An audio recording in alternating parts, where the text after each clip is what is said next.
So this is one that, admittedly, the first time I saw it, I stormed out of the theater. I was just like, "Harumph, this is bullshit." This isn't one that I've actually started to appreciate until like each additional viewing, because there's a lot they did wrong, but there's a lot they did right. Like this one, they actually it feels like they Hmm. stayed closer to the book, and really my bitch fits. Now that I've seen it like 3 or 4 different times, they're so minuscule that it's like I can kind of forgive it. Um, Because but yeah, fucking Pet Cemetery, the like original movie missed out shit a was lot of good. beats from the book as well. Yeah, 100%. It was it was a lot like the Kubrick Shining, where it was its own thing that just so happened to be based off of an IP, um, which is fine, perfectly fine. Like The Shining, one of my favorite fucking movies. Not at all the book. It's Not funny at the all the way book. Stephen King hates the movies that actually improved on his work. Or, actually were cinematic. He hated The I Lawnmower Man and he hated The Shining. You're gonna say Lawnmower Man improved Have you his read the work? original? That's a Yeah, I've read the original, and of course Yeah. it's a little lack. So It's a you're not short going to make story, that. so what If do you you tried to expect? make That that into a movie, 2 hour movie, ooh, that's a creep show episode. Do you know what I mean? That's not a. It's not mhm. a So a I movie. So they actually managed to take. Like I like the first one. Never. I think I've mentioned this a few times. I haven't even fucking got past a certain point in the second one. Just gave up on it. But that movie was really good. A lot of concepts and really tightly Mhm, done. And actually, the dread, especially at the time with the technology and stuff, the dread that they managed to bring in there was really cool. mhm. Yeah, and Yeah, it still but holds it's up just to funny this that day, I that's what think. Stephen King hates, and he hates Stanley Kubrick's version. Yet he liked that two-part weird thing, which I can't even. Oh, well, he didn't like it. He The wrote it. screenplay. Like that's the thing. Well, and he was also like an on-set consultant. Like that was the whole thing. Like anytime Mick Garris did a Stephen King thing, it's because Stephen King hired him to do a Stephen King thing. And yeah, like the Shining, oh God, it was so terrible. It was the book, definitely, but it just Yeah, and did that's not that's what I mean. It's it there's a was not difference between book successful. and screen, and it's going to miss beats, but it's just funny the way Stephen King's brain works. That he should stay on his lane and write his books, but he should fucking stay off Twitter as well. But you know what I mean? He just that's what the disconnect of. Yeah, there's a real word. Just people know more than you out there. You do what you do best, but trust people when they say they know what they're talking about. But Well, and the thing is, like, I get it with him. He's precious with his stories because, I mean, that's his fucking life. So why wouldn't you be? That he tells people like, look, you can have this, but it has to be like this. And Kubrick just it was fucking Stanley Kubrick, and he's like, no, I'm gonna do my own thing because fuck you. Why would I?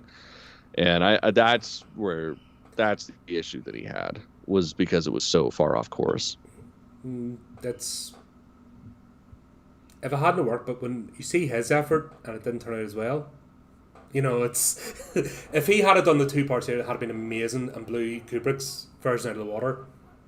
I would get it, but Well, I think the problem with um the Stephen King's The Shining, it was television.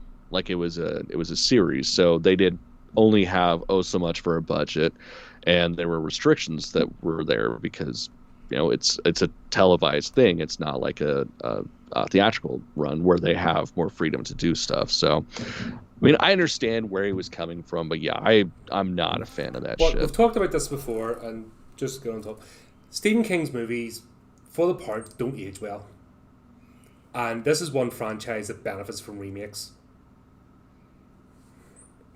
See, man, I don't agree with that. I don't agree with that. Like I love a lot of the movies. Um, I don't say that. I don't say just I yeah, don't love it's The them. Like for Shining. example, Cujo Mhm.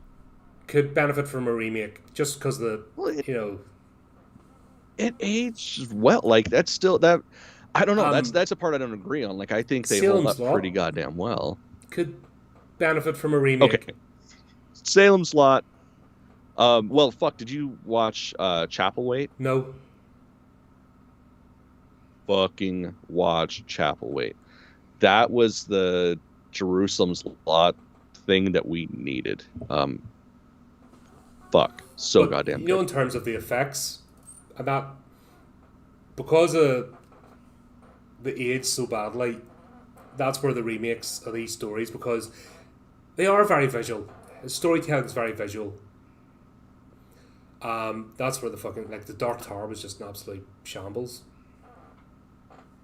Come on. Blasphemer. I fucking love that movie. And yes, it was nothing like the series. Like, I mean, we're going to talk about how much of a fucking fan I am. Like, I'm a fucking fan. But I fucking love that movie so I much. just because only how where were we even going to begin putting these 6 books into like an hour and a half show? Like, it just wasn't going to happen. So, 6. That's cute. Pshaw. I turned that series into a fucking 28-book series. was it the Wills of the Calla? Wasn't it? That's where the witch like that. There's 30 minutes worth of descriptive movie to describe how gnarly that witch was. You know how dirty and disgusting, and her bond with her pet snake. You know, there's all And her cat, and yeah. There's an hour and a half's movie just in that little fucking segment. Can't remember her name. So, Well, even just the opening. I mean, fuck, like fucking when Odetta. Roland first There's a whole meets character the. arc, which is a movie on its own. I mean, everything like those books could be tore apart so well to make things like if you look at like the what was it Dark? Yeah, it was Dark Horse when they did the graphic novels. Like I miss Dark Horse comics. Oh my god. Oh yeah, right. Those are the best fucking Star Wars comics. You saw ever. you saw my I pile will on my fucking bookshelf, fist didn't you? fight anybody that wants to argue All that my shit. Dark Horse shit.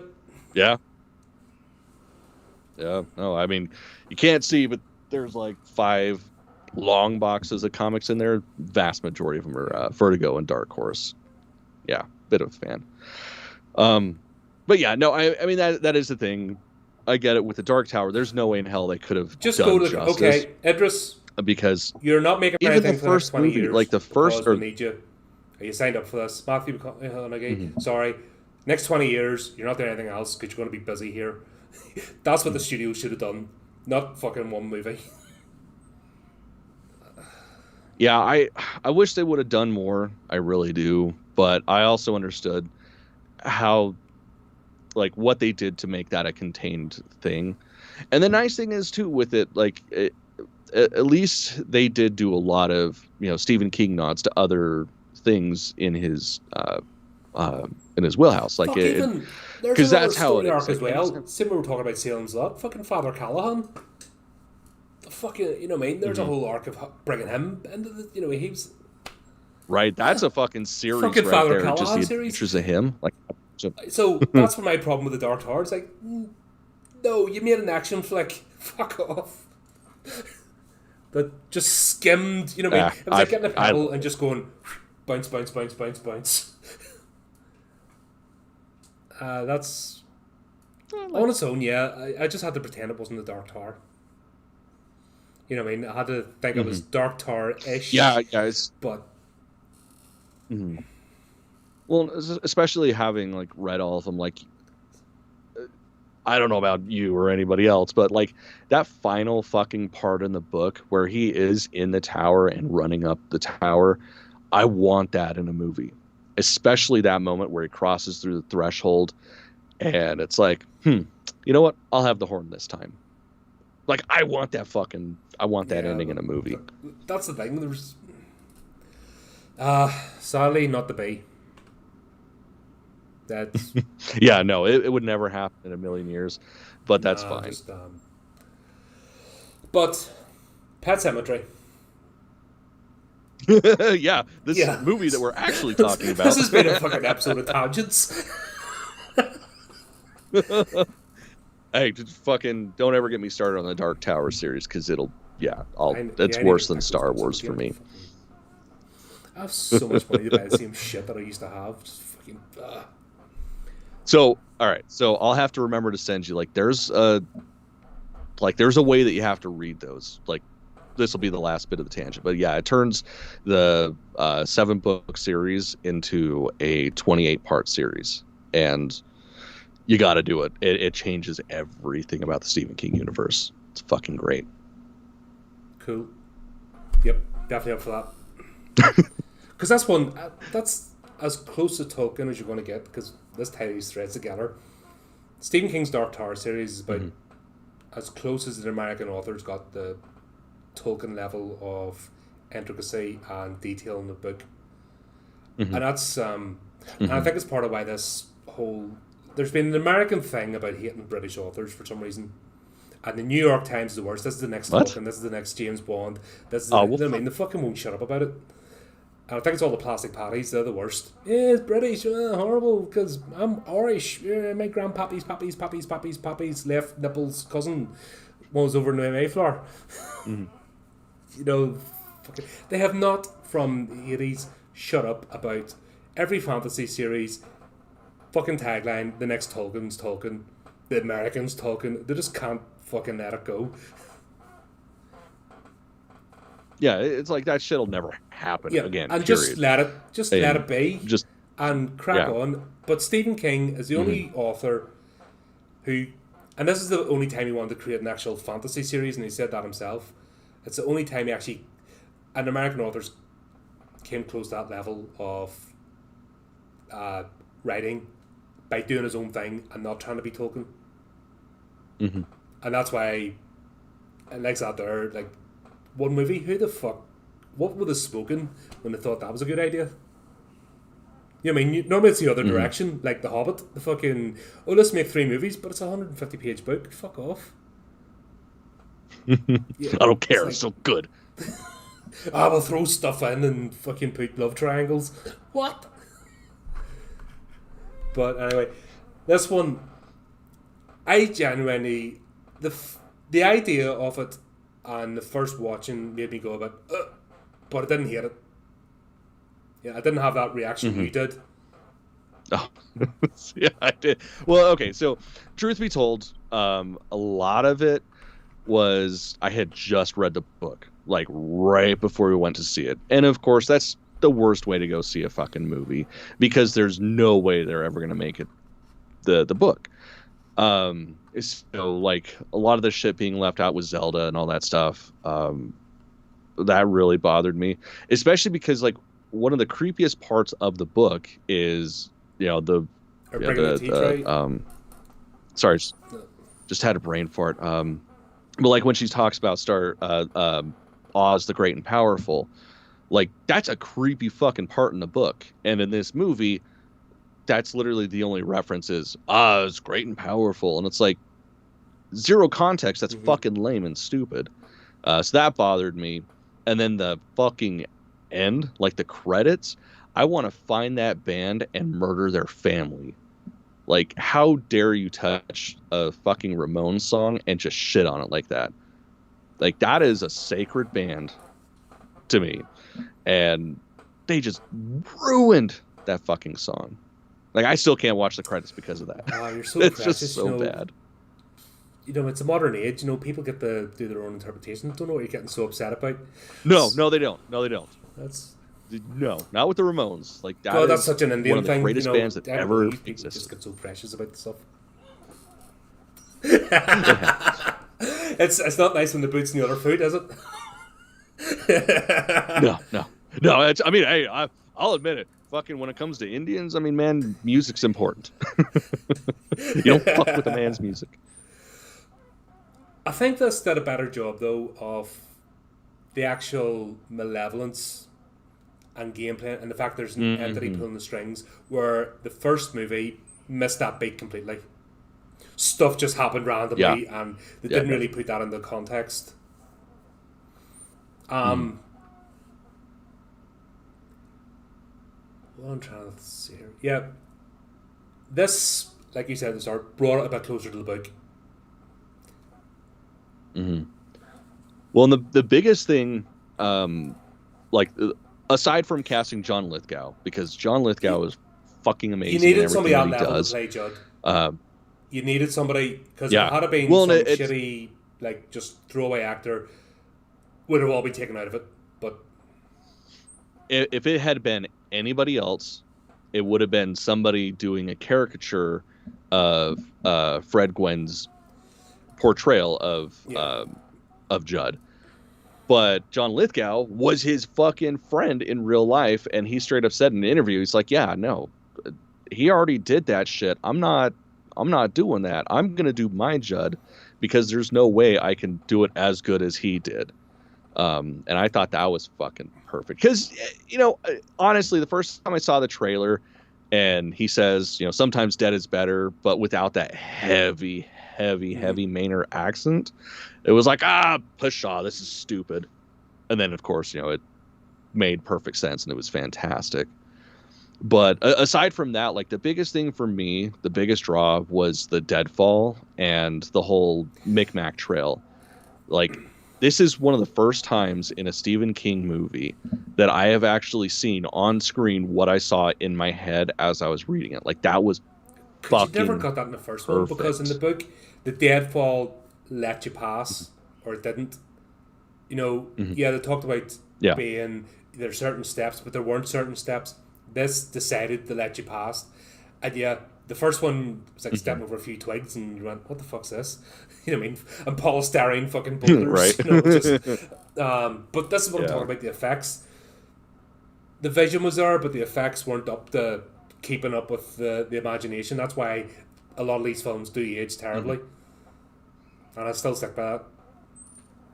But this, yeah, the Deadfall, and even bringing in the ritual, with the kids, Mm-hmm. that was only hinted at, but Yeah, when they that played was it out, it fantastic. actually made sense, and Mm-hmm. it was nice. It was nice to see that. It brought an extra dimension, which normally you don't get, and this still held within almost the same time period because it still had the same cinematography and the effects. So it wasn't like it became 2019 and everything's fucking like bright and Mm-hmm. fluffy and which is the worst thing to do with a remake. Have we talked? Yeah. No, we've only talked Yeah, offline it's about putting a a recent date remake that stamp on happened this terrible. because I don't know if we can face actually talking about it in, in one of these episodes. But yeah, when you bring everything to the modern world and fucking vapid people, just I like. Yeah, there's nothing worse to a movie than to date it. And that's, yeah. Because then it's only ever good Yeah, in so they that did well with the context. tone that it was almost a neutral time tone and Mm-hmm. really good. I like the church family. I didn't really get Mm-hmm. it from the first movie, but these guys, you kind of got the family vibe off them. I thought more than the first one. Mm-hmm. Yeah, definitely. Uh, Well, and the other thing I loved about this is it's not just um, his descent into madness. Like throughout the movie, you see Judd's descent, you see his wife's descent. Like it's a whole, like everybody's going through the same shit separately, but together. And like you get that in a book, you don't get that with the and in the original book, it movie. gives it's not them descending; it's the outside force trying to Hmm. manipulate. And like in the book, if you remember, Jud's like, I don't know why I told you about that. But then Hmm. it tells you that basically he was pushed into telling them about the pet cemetery when church Hmm. goes. You get none of that in the first Yeah. movie, No, and and you that's get it in this, and fully in this. that's why I appreciated this one because I actually got lost in it. And Hmm. yeah, they were talking about doing the gender swap, and like I said, when you're fucking burnt out with gender race swap just for the sake of doing it, you instantly think So before you watch something, oh fuck, here, here we go again. This works so so well. yeah, like this was a perfect example of how it can be done well because I didn't see it necessarily as like a role reversal so much as a story beat because there's a lot in the book that you get because you get internal dialogue and shit. You're not going to get that with the movie because how the fuck are you going to get that other than having a narrator? So it did make sense to have and Ellie she can do be more the as a one that character. died and come back Yes, because she talks. Yeah. So yeah, but I thought it was a bold decision to do but this that, and was I done for fucking narrative loved it. reasons and not fucking Hmm. virtue signaling crap, which is what everyone's burnt out on. Hmm. We're just going to do Hmm. it to tell you what a bad person you are and how we're superior. And that's where everyone switches off. This was done for the right reasons and it Hmm. worked with the story and done cleverly. Yeah. Yeah. That scene in the bath with Oh her God, fucking so eyes are scary. like pointing different directions and she's wearing a skin suit. You know what I mean? It's not Yeah. Ellie, and Hmm. oh god, it was just really unsettling.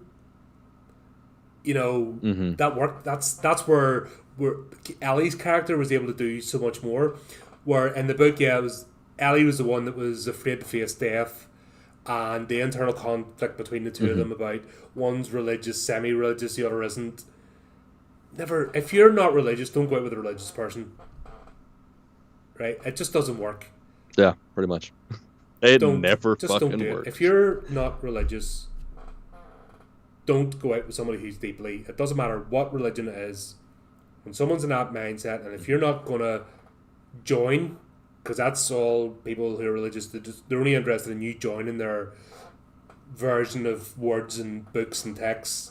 They're not interested in Hmm. compromise. You know what I mean? You just don't. Those marriages never work. Relationships just, Yeah. especially with kids. You know, when most religions are all about fucking the children. But that whole conflict, they went heavier in the first movie with that conflict than they did in this one.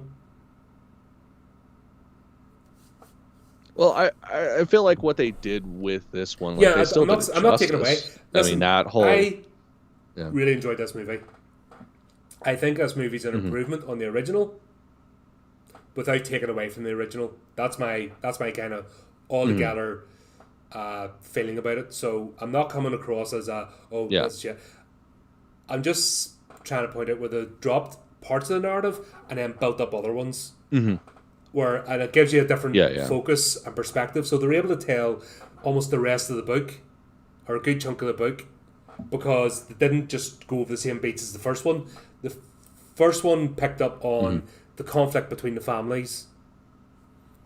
I went a bit more into Zelda, but still not like fully. But look, Zelda hated her sister, was jealous. Hmm. It went a bit more into that in the first movie, I thought, but still not. You know what I mean? Yeah. With the limitations, there's always limitations. Unless you're going to make a 4 hour movie or a TV series, or a you know what I mean, you're not going Yeah. to get the whole. That's the thing. Stephen King's books are quick to read. They're simple stories, but it's his descriptiveness that pulls you in, and it's his descriptiveness of people Hmm. and entities and scenarios is the thing that you know would take hours to explain. That's what he does so well, in my opinion. Yeah.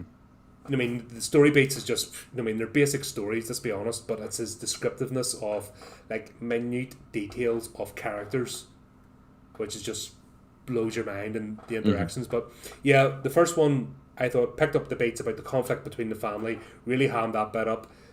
Her trauma with Zelda, the conflict between them. So I don't think this story was quite clever. It didn't need to do that because it's already people can always refer back to the first one. So it decided to pick up on the other aspects, Hmm. like the Wendigo, and Hmm.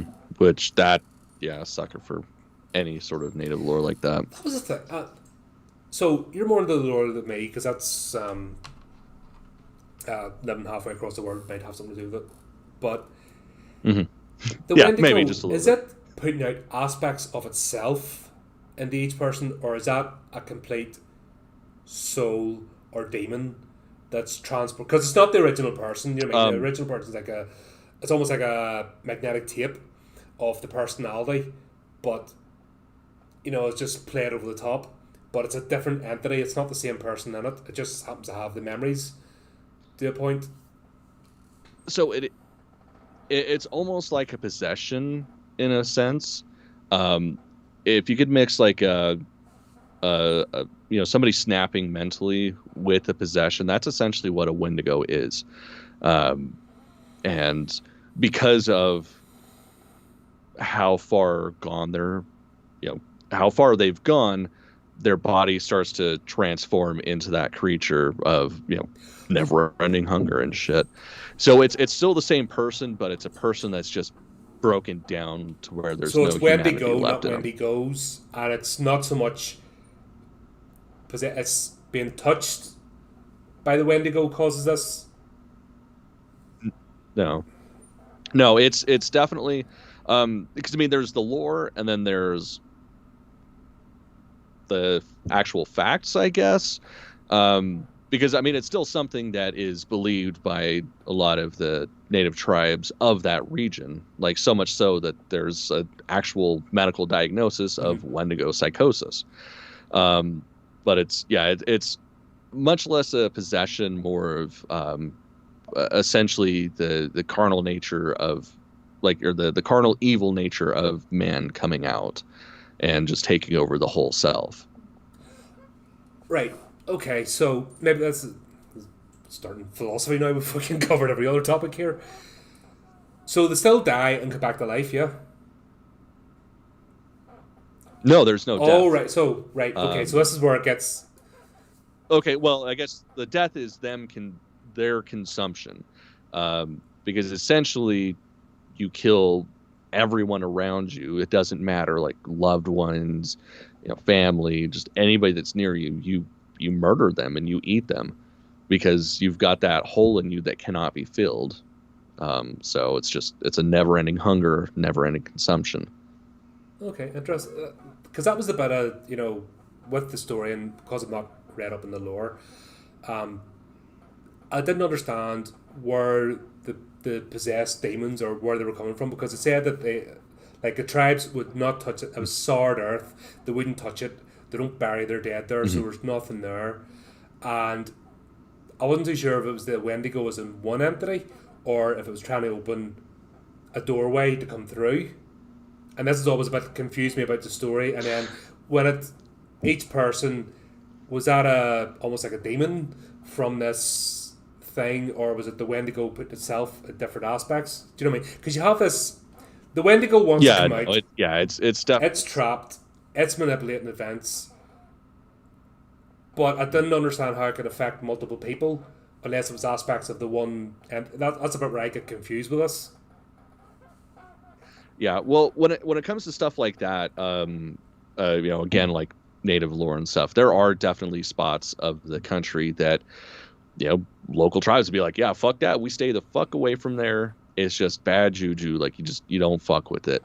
Um, so it's more so um trying to remember because I mean, there's obviously different tribes, that's different stories and shit, but in a general sense it's more so that the evilness of the place is what's possessing the person, not like a specific like demon spirit or anything like that. So is this almost like the like European paganism of the earth being alive and the spirit Hmm. of Mother Earth or the Green Man? Is it that sort of Hmm. similarity in philosophy? Yeah, basically because like native like and again I'm generalizing, like this is really generalizing, but typically the idea isn't that the earth belongs to us, it's that we belong to the earth. We're no different than the squirrels, the trees, the air, anything like that. Like we're just another aspect of this giant living Yeah, entity. that's similar to Druidic practices over here. Hmm. Sort of that's I'm looking up at the moment for one of the stories, but like ancient Druids, that was the Earth was its own like collective consciousness, and it could affect you as much Hmm. as you could affect it. That's why there were certain spells, and I think the difference between maybe Native American Druids would actually try to influence through the casting of spells and the taking of potions to connect with that and exert magical will. Hmm. Where I don't understand the lore. I don't think that's similar in your perspective. I mean, again, it's every tribe was different. So I mean, some would do some things, some would do others, but I mean, like that's definitely a thing. I mean, down to like the dances and shit. You know, you danced for rain, you danced for a good crop. Like there was definitely a lot of rituals, and even like with Navajo lore, like you look at like the Yanis, like the bad witches, like that's definitely a thing. You know, they make potions to fucking, you know, take over somebody or to murder somebody or, you know, ruin their crop or some shit. Like there's, There needs yeah, to be. it's Honestly, this is definitely where there. you guys are missing the trick. If there was a series of books, honestly, and just pre colonization Native America and the interplay between the tribes and the use of magic and spells, fuck, that could be a 30-book series. And it could focus on one tribe I and mean, tribes against each other. Because a lot of it's intellectual, you know what I mean? A lot of it's like studies and intellectual, which is mhm, not, you know what I mean? Fucking good fantasy stories and corporate rituals are.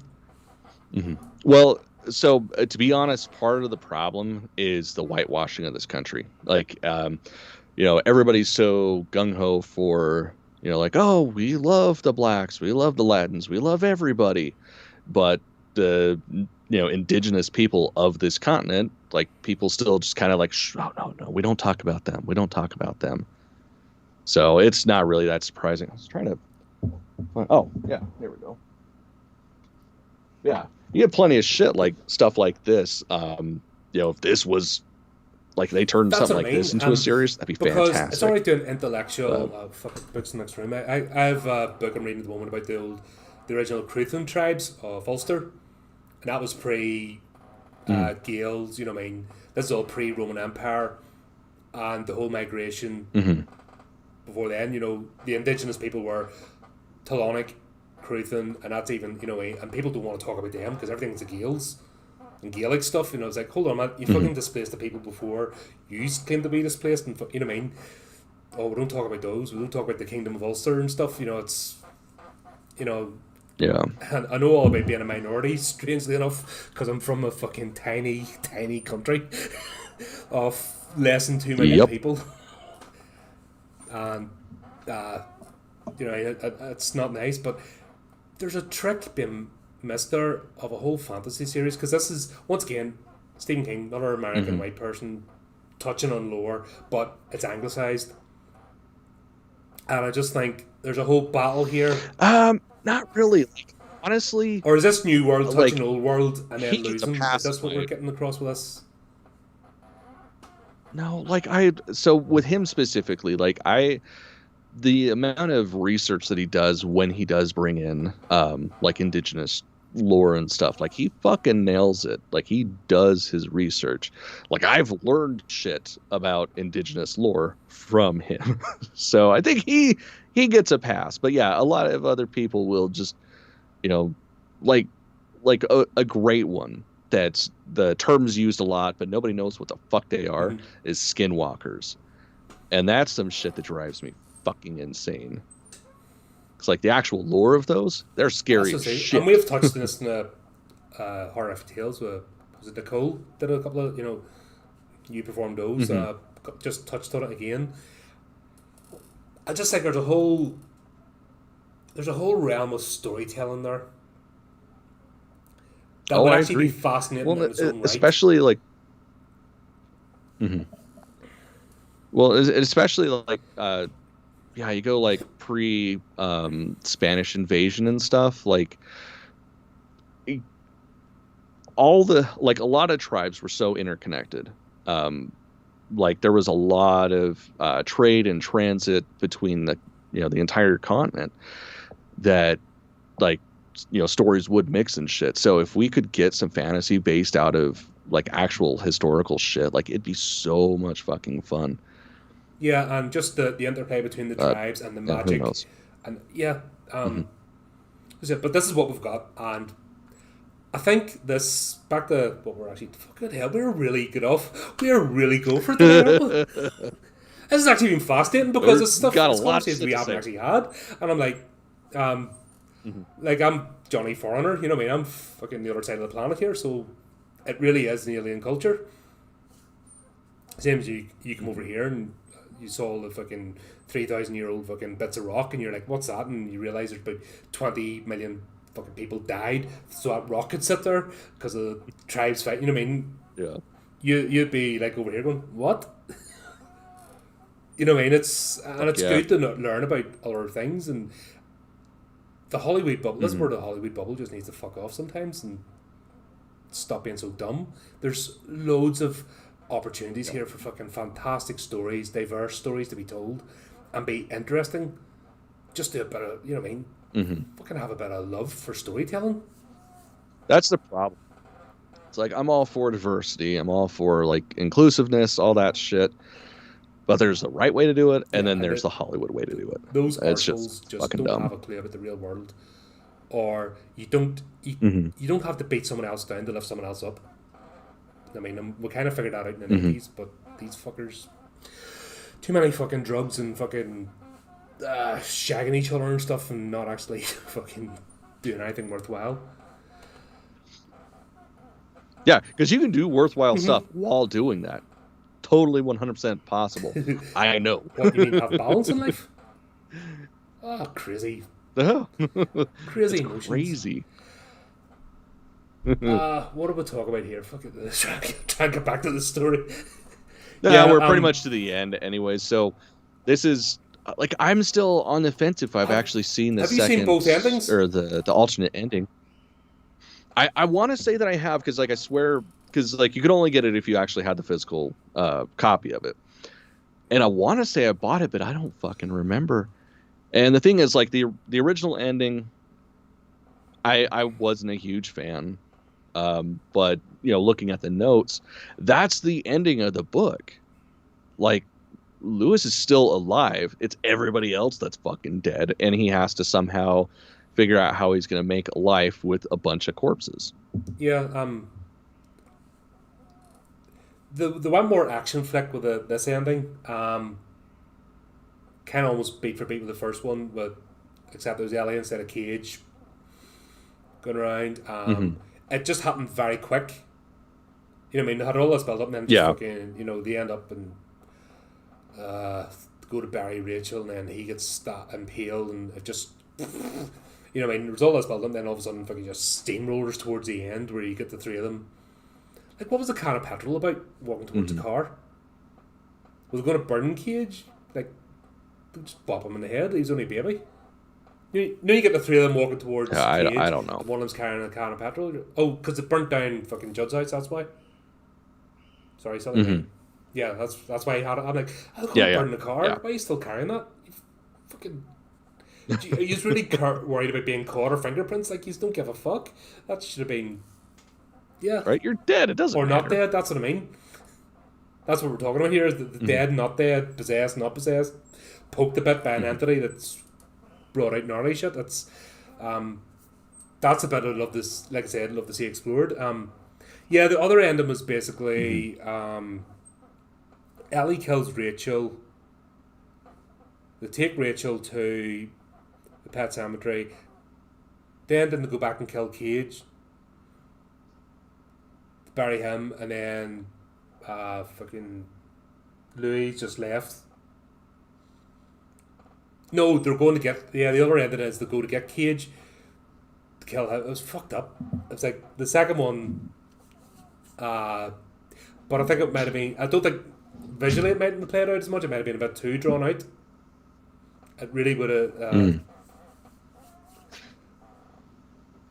done, but yeah. I think the ending that they put in the mainstream one was okay. Bit rushed, but it kind of tied everything up. And I liked the bit at the end where they're bringing on the horror that the baby's just sitting there and everyone else is a fucking corpse coming towards him. Like, that was a good bit of dread. Yeah. And the bleep in the car and stuff. Like, baby's no chance. Like, yeah. but all in all, I did enjoy this movie. Yeah, it's like I said, it's taken me a couple of times watching it to fully appreciate it, but it is something that I do like. And it left the beats of the first one and went on to other areas, so that was cool. It didn't try to like steamroll over the top of the original, and there was enough material in the book that they could do that and had a bit of breathing space, so I like that. I was disappointed in Church in this movie. I thought the first one did it better. even though the effects were dated. I think Yeah. the horror of church was brought out more in the first movie than this one. I didn't really get the same. See, yeah, I mean, I definitely got more of the hollowness with this. Like, when uh, Lewis drops him off in the woods and he's just standing there staring at him. Like, it felt more like that was a shell versus, someone's dead, undead cat. Yeah, you don't really get that. There's something else here. It's not the same. Mm-hmm. Yeah, but apart from that, yeah, all in all, good. It was a good remake. Decent movie to watch. Mm-hmm. Wasn't offended by it. Yeah. Enjoyed it. What I mean, that's half the thing. And when you can watch it more than once, that's always a tale. Like when you can go back and watch this again. If it pops Yeah. up, I'll watch it again. Or I mean, I bought it on Amazon, so it's on my list. So I can always flick it up. It's a movie I can go back to and watch. Mm-hmm. The original I can still go back to. Pet Sematary 2, that was a weird one. Yeah, I don't remember it at all. It was more of a comedy. I can't remember the guy who had as the sheriff, the big actor. He's well known. He was like the main antagonist in that, and it was an odd one. Mm-hmm. It's almost like a knockoff. I know it's one of them cheesy sequels, but it didn't really do anything for the thing. So, yeah, these two work quite well. Anything else on this one? No. Nah, I think We covered it. We really went in there, didn't we? Yeah, I would hope we covered it by now. Sorry if we left out like the last sentence of the third page or something. You know what I mean? But apart from getting the book out and fucking reading in front of you, what I mean? So that's really us for another episode. Just want to say thank you very much to February's authors. I was Alison Armstrong, Del Gibson, Scott Donnelly, MV Clark, and Mark Hobson. And just a reminder, this Saturday coming, we have our first horrific chats with Alison, who supplied Revenants. Great story, check that out. Do all the social media stuff, like, subscribe, share, get us up there. Share all our stuff for our folks who contribute, get some exposure out there. That's what this is all about at the end of the day. And until next time, keep it creepy, keep it horrific. Keep it horrific.